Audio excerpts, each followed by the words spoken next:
आजच्या सखी सुगरांच्या माझ्या चॅनलमध्ये तुमचं खूप खूप खूप स्वागत आहे। आजची आपली रेसिपी आपण गोडाचा एक पदार्थापासून सुरुवात करतो आहे। पदार्थ नेहमीचाच रोजच्या आपल्या नेहमीच्या वापरातला आहे आणि आपण नेहमीच करतो, पण साधा सोपा आहे। आणि आपण करतोय आज गोडाचा शिरा। त्याच्यापासून सुरुवात करतोय आपल्या रेसिपीची। साहित्य पाहून घेऊया। 1 वाटी रवा, 1 वाटी साखर, थोडं दुधात भिजवलेलं केसर आहे, विलायची पूड, खोबरं ऑप्शनल आहे, तुम्हाला आवडत असेल तर घ्या, नाहीतर तुम्ही स्किप करू शकता। ड्राय फ्रूट्स आहेत आणि मग सुरुवात करूया आजच्या रेसिपीला। सगळ्यात अगोदर तूप टाकून घेऊ।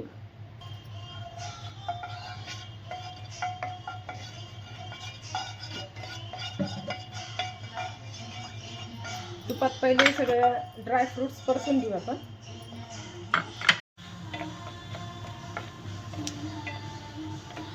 चला, ड्राय फ्रूट्स तळून झालेले आहेत, आपण काढून घेऊया।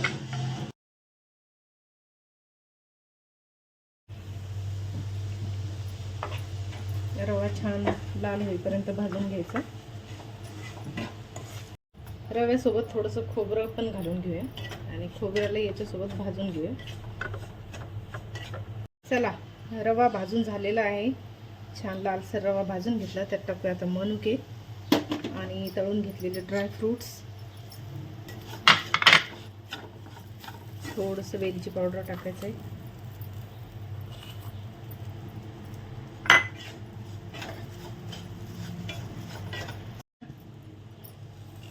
साखर तुमच्या आवडीप्रमाणे घालायची आहे, जसं गोड आवडत असेल तशी घालायची आहे। आता याच्यात घालूया गरम पाणी।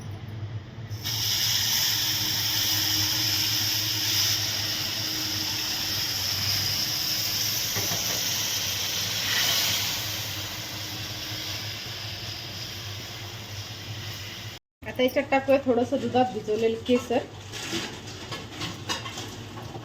आणि 5 मिनिटं हलवल्यानंतर झाकण ठेवायचं आहे।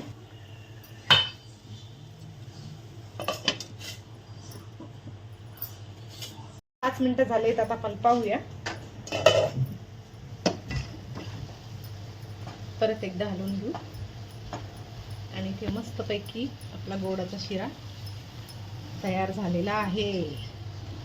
चला, आता पटकन चॅनलला एक लाईक देऊन टाका, सबस्क्राईब करा चॅनलला आणि लाईक द्या। तुमच्या लाईकवरच चॅनल पुढे जाणार आहे।